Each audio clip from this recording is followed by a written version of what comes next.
After 2 days of meetings in Quebec, Foreign Affairs Minister Melanie Joly and her G7 counterparts are reaffirming their support for Ukraine and a ceasefire that could end the war. But most eyes are on what was happening behind the scenes. Emily Taylor joins us live with the latest. Emily? Manisa, in her remarks today, Joly said her and her American counterpart, Marco Rubio, are focused on the policies that Canada and the U.S. can agree on.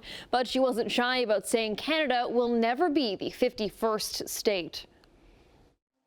What I said to the Secretary is Canada's sovereignty is not up to debate, period. There's no argument, there's no conversation about it, there's no need to talk about it.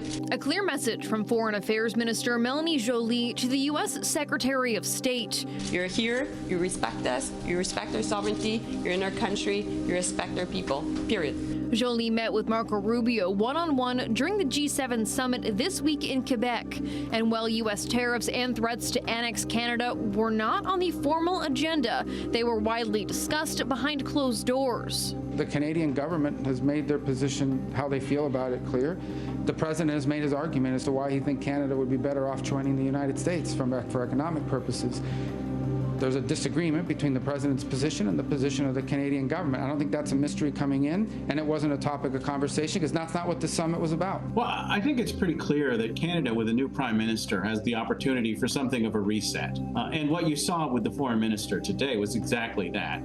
Efforts to try to focus on those areas where the U.S. and Canada are in agreement and not doing anything, at least not publicly, to antagonize the American administration. Canada's allies have been quiet on showing support for our country against U.S. aggression, as Joly told reporters. Yeah, I think many of my colleagues coming here thought that this issue was still a joke.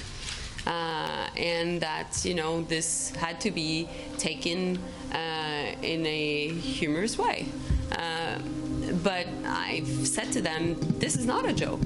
Canadians are anxious. That is, except for one. Germany's foreign minister today saying sovereign borders should not be breached, whether it's Ukraine, Greenland, or Canada, though she never mentioned the U.S. by name. To our Canadian friends, your country stands together.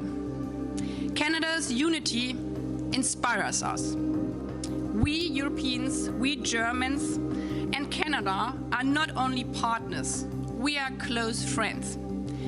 And friends have each other's back, always. While tariffs and annexation were an undercurrent of this week's meeting, the agenda focused on international conflicts like the Russian invasion of Ukraine. In a statement following the meeting, the G7 nations say they all stand behind a ceasefire agreement backed by the Ukrainians and are waiting to see how the Kremlin responds. The leaders discussed additional tariffs if Russia doesn't take steps towards ending the war.